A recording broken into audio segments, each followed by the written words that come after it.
So, there exists a rather prominent game theory called dominant strategy in gaming that I want to talk about right now as we make our way over to Pharaon Tower and do our, effectively our farming the farming routine that I'm going to use for any of my playthroughs. And it's really the only routine that I need to follow because of what I'm going to be talking about along the way there. I'm going to go ahead and switch to stuff because, of course, it's raining. Not only raining, it's a thunderstorm. But, and I'm paraphrasing here, essentially what dominant strategy dictates is that for whatever many options exist in a game, whatever is the best, top outcome, optimal outcome or results that can be given for any given strategy will always be taken within the community regardless of what other ever options there are. It's just a really strange way of saying that whatever is the best way to do something will always be done. And of course this makes logical sense. The reason I bring this up is because this is something that's very new for Nintendo, given that, again, from previous Zelda games, which were extremely linear and very much meant to be done in a very certain way, in a way you could look at this as a lot of, the key items that we were given for our dungeons only ever being really effective for those dungeons. Very rarely this was a case. And this was certainly a case that you wouldn't see outside of a speed run where you could use tools in a very interesting way, outside of the developer's intention. This is, of course, talking about everything within the confines of a developer's intention, and whatever it means is that if given however many options there are, the best strategy is always going to be used, and this makes sense. That being said, logically speaking, I do not believe that dominant strategy is at all inherently a bad thing. In fact, it is a very good thing. As we just determined, it's something that's very logical and only makes sense. The biggest problem that can emerge from something like dominant strategy is that it becomes so much of a dominant strategy that it becomes so much of a focal point that it overshadows and completely negates the validity or even just, any kind of experimentation or the experience of using any other strategy. Lots of instances or more prominent games that exist out there, especially ones that feature many game modes like PvE or PvP or anything else of the like in between them. And what that'll do is that it can end up having really negative consequences on any game that you're given. So, in regards to, let's keep up with the topics that we're talking about, outside of Breath of the Wild. There are many games that will have certain pieces of equipment that people who are looking for groups will only ever allow people to play if they're using, that piece of equipment, i.e. a dominant strategy. It becomes so much of a problem that, it begins to gateway people from playing the game. This is an instance of a very bad effect of the dominant strategy. And of course, I'm going to be picking up some Korok seeds along the way here. This is why it's not being sped up. And I wanted to talk about this because food is something that's very important in Breath of the Wild. So naturally, you're only going to want things that will, boost your status and, keep it very high so that you can handle this very rather jarring difficulty spike and change in Zelda's combat system. Like I said before, the other Zelda games are very linear and very direct. The combat, while it does indeed exist, wasn't nearly as extensive as something that now they are branching out towards in Breath of the Wild, and certainly hasn't existed in quite a few other games outside of Nintendo. And this is going to be, of course, its own set of challenges. So it's good that we can, buff Link and give him a hand with certain, food dishes and other stuff. But what's unfortunate is what you kind of end up with now. I'm not necessarily disappointed in the fact that there's only, 2 or 3 meals out of I haven't exactly counted. I'm going to say there are definitely about 50 meals or so that you can make with a whole lot of different ingredients and varying effects in the game. And I'm not saying that they all have very unique effects. There's 50 or so dishes. I'm just, giving a guesstimate here. But there's not 50 or so effects that can be gotten from all of them. There's only a half dozen full. I'm trying to get this Russian without falling in.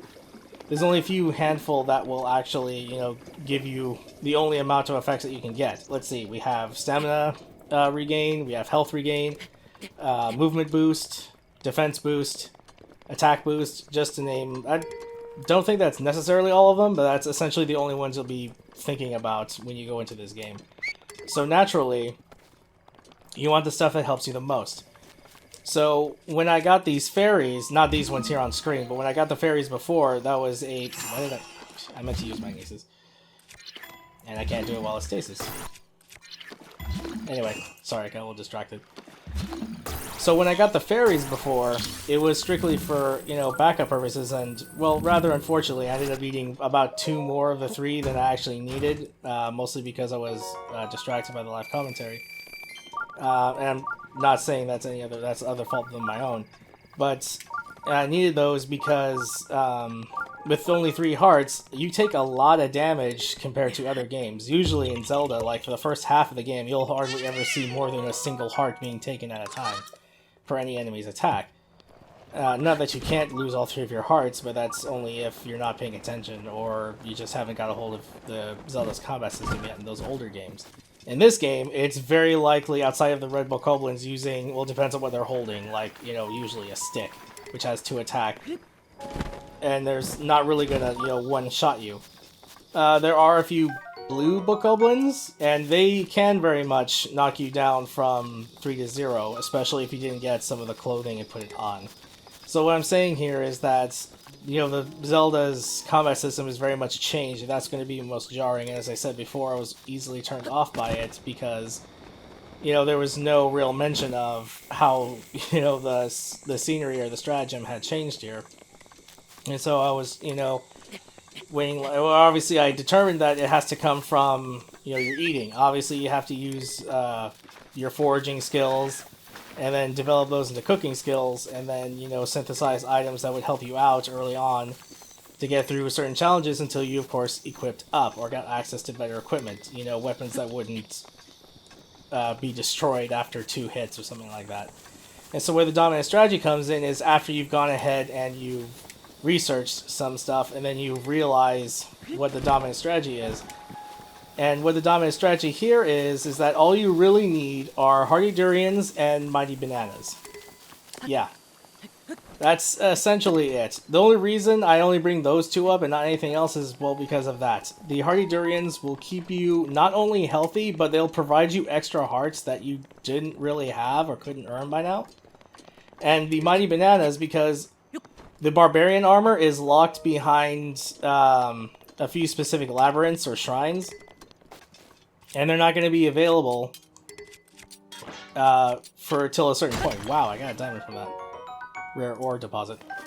That's nice. And so naturally you're going to look for something that increases your attack. Now, something I didn't realize is that, like I said before, I learned that you can only have 1 buff active at a time, which will be, you know, on the top left of your screen under Link's health. So I looked for defense shrooms or iron shrooms, something to increase my defense, as well as the Mighty Bananas and the Hardy Durians. But in particular, the Hardy Durians and by extension the Endura Carrots. Sorry, I had to cut there because my mic actually fell. Is something that I'm not entirely certain if they didn't realize during development. More likely, they just didn't think it would be as much of a problem as it turned out. And the only reason I say problem is because it, you know, like I said before, it really invalidates the need to go out looking for other ingredients and other dishes. Endura Carrots and items like the Hardy Durians will always offer, at minimum, as in using one of these items for cooking a dish, a full restore of whatever aspect that they're offering to recover. In other words, if I were to use one single Endura Carrot right now, it has to give me a surplus of endurance. But in order to do that, it gives me all of my endurance back. So yeah, the dominant strategy here is to not cook a bunch of Hardy Durians or Endura Carrots, but rather to just make one for however many I gather, and then I have a whole slew of dishes that just constantly give me my stamina back. You know, and that's not inherently a problem, but what the problem is that I'm not going to care about any other endurance recovering, you know, recipes or dishes or whatever. Mighty Bananas are the same thing. Here's Frown Tower over here, so this is why, what's on top of this, by the way, I should mention, is that this single point is the only area, funny enough, to the north and to the south, depending on how you're looking at Pharaoh Tower, is the only areas you will ever need to farm your dishes for these reasons. And so that really hinders the exploration. Obviously, there are a lot of, you know, ingredients that are out there. And they certainly have the number. You have crabs, mushrooms, herbs, meats, you know, fruits, of course. and all this other stuff that can really be utilized to make a more dynamic, you know, item system, I guess, if you want to talk about item synchronization via cooking.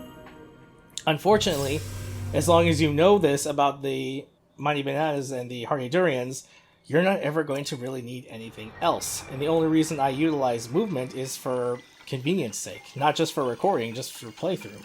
Like I said, horses are awful to use. But if I use a movement enhancing dish, obviously I don't need to worry about that too much, because I can also use whistle sprinting, which I know wasn't entirely in the developer's intentions. And then it's just easier to do that. I don't ever need to search for anything else. Even though there are many other options out there, and that's of course the negative side effect, as we get our Hardy Enduro here.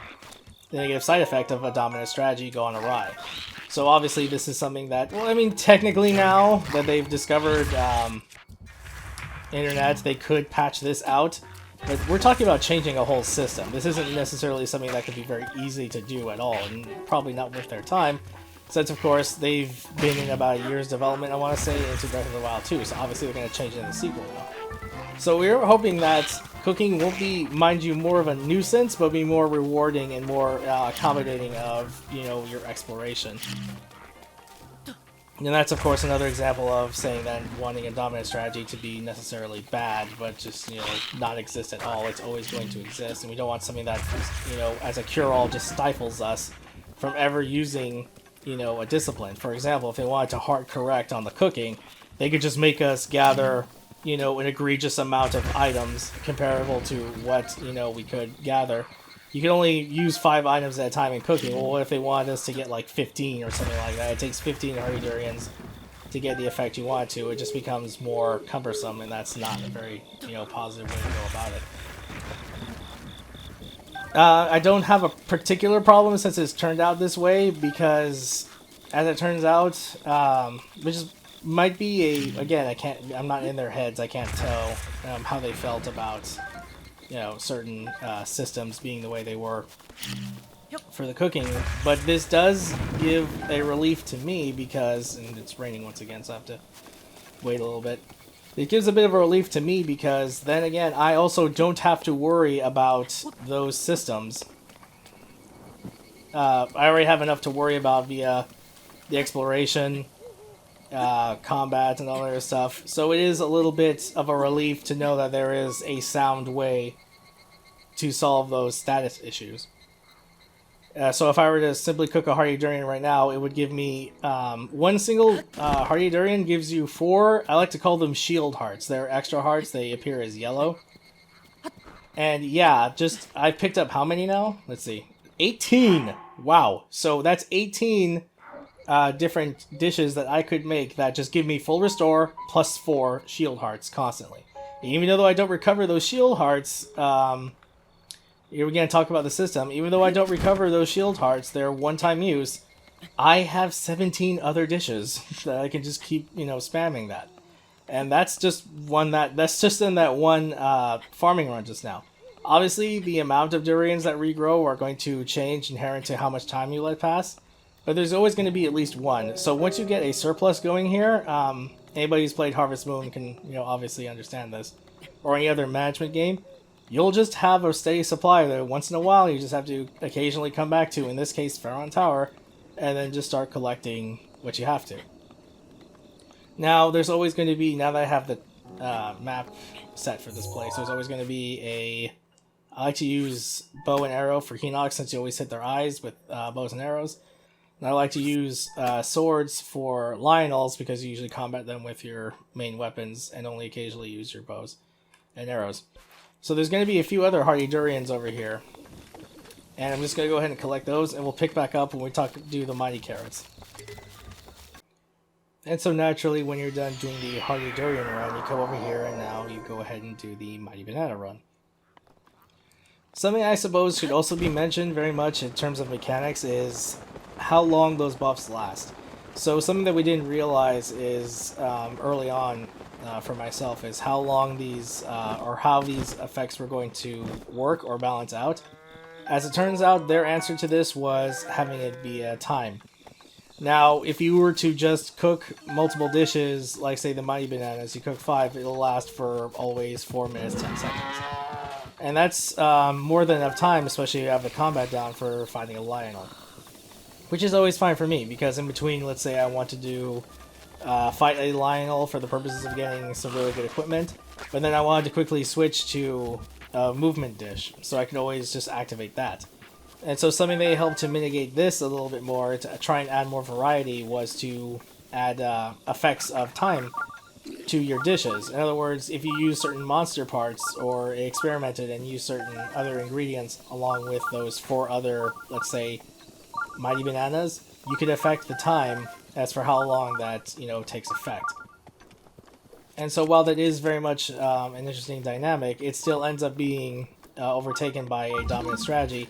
I'm still going to be using Hardy Durians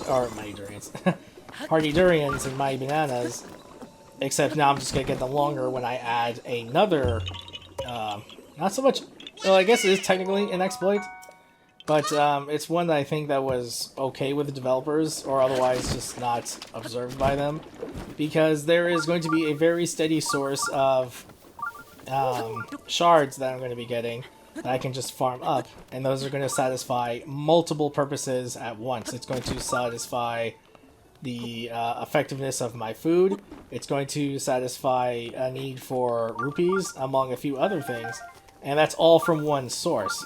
And I'm just going to let you know right now, we're going to be doing this at the beginning of the next part, and that's going to be farming dragon shards, specifically the horns, because they, of course, are the most valuable, hence, satisfying our need for rupees. They will also very much count towards the maximum effectiveness you could get in a dish. So remember when I said the Mighty Bananas will only last you for about 4 minutes, 10 seconds. If you add the more stronger a monster part is, naturally of course, the longer the dish effect will be extended. But of course there's a cap, and the cap will always be satisfied by the shard of the dragon horn, which will give us a whopping 30 minutes of any dish we add it to. So naturally, yes, I am going to be adding this to my movement dishes, which is going to give me 30 minutes of enhanced movement speed and everything else that goes with it. And that's going to be very poignant, not only for convenience sake, but for recording sake, as we are going to be moving on after this farming method to more off the beaten path of what you would expect.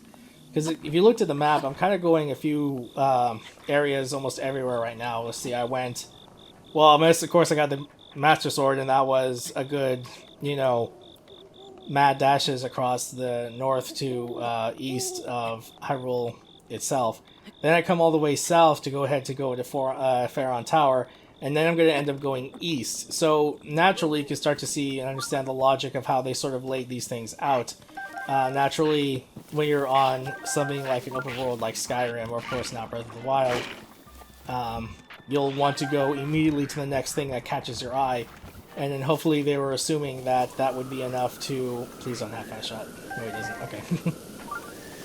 That Lizalfos has a bad habit of having a bow with fast shots, and yeah, he would easily take out all my hearts right now. And so naturally, obviously, they anticipated you just, going along, fighting everything you could, and that's all well and good, but you can just see the logic is what I'm trying to say, is how they sort of spread things out that were helpful to you for the north, west, east, and south of Hyrule itself, which makes total sense. Now, I'm not going to use this shrine, but since we're here, of course I guess, I am going to do as I said before, and just for, fast travel sake, get these travel points. And aside from looping around and doing that, what we're going to do here is we're going to do our first bit of cooking. So we're going to find this cooking pot here. I'm going to do exactly what I said. I'm going to make one single Endura carrot for a meal. So I have plenty of stamina to use. I'll use both of them. And then for a little bit, I'm going to use more of the durians than I normally would. Like I said before, what we're also going to be doing in the next part is we're going to be doing that status upgrade glitch, where I'm going to be able to get myself full status. So naturally, you just make 5 mighty bananas and make a full meal for a good while. And then I'm going to start. Sorry for the cutout there. So many things went awry with my equipment here that I just decided to go ahead and just sum it up here. I'm back at Zoro's domain because now I have a steady supply of Swift Violets, which I can also use for making those speed meals. And, oh, I don't have just enough just yet, so I'll just go ahead and sell some ore that I came across. And then I'm going to go ahead and what we're going to do is we're going to be making our way towards what I was saying before, the farming of the dragon shards. Now, in order to do this, you want an arrow, a bow and arrow that can zoom in. And since I found this diamond, which is really good, I can just sell that for a lot. You want a arrow that can zoom in, and one of those where you can always find them whenever a blood moon spawns is going to be near Gerudo Tower. Now, like I said, of course, Gerudo Tower is going to be to the west if you're looking at the map upright.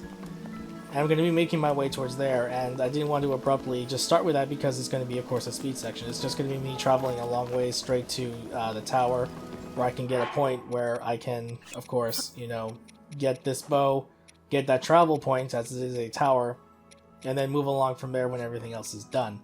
So we're going to be cutting there now, after I make some more speed meals, and then we're going to get ourselves a nice way to, well, solve many other aspects of our gameplay. So I'll see you there.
Okay, well, that was quite the trip. I honestly thought I had that one ledge early on, but no, sometimes the game can just give it to you, sometimes it won't. But anyway, so yeah, we traveled quite a distance. It may not seem like it on the map, but because of how the mountain range is arranged, yeah, so... But it's all well worth it. We got the golden bow, and then now we can go ahead and conduct the next part of the playthrough in preparing to play Breath of the Wild. Yeah, all of this is still in preparation to do the major game at large. And something I will realize while doing this commentary over again and just voicing my thoughts is that the game is really made for its best impact on initial or blind playthroughs. That being said, I fully was aware of this principle base coming into this playthrough, and the reason I wanted to record it is, again, offering that potential and replayability and sort of following somebody else's hero path. I mean, that function is in the game as it stands. You can see right here. And it'd be sort of interesting to see how other people go through the game, how they experience it, how they play it, what they get first, etc., as I said before. But that being said, when we continue in the next part, all of this is still building up to a much bigger idea. And it'll start to take fruition in the next part, I really hope. So I hope you guys will come back for that, where we perform our second major glitch. But not before doing an exploit that makes it seem like it's a glitch, but it's actually not. It's just a way of utilizing what the developers put in front of us, along with the golden bow, and with use of Farosh, the dragon, over here, conveniently, near Pharaon Tower, is going to be about right here. And I'll talk to you guys then, so hopefully see you, and it's going to be really exciting. So, really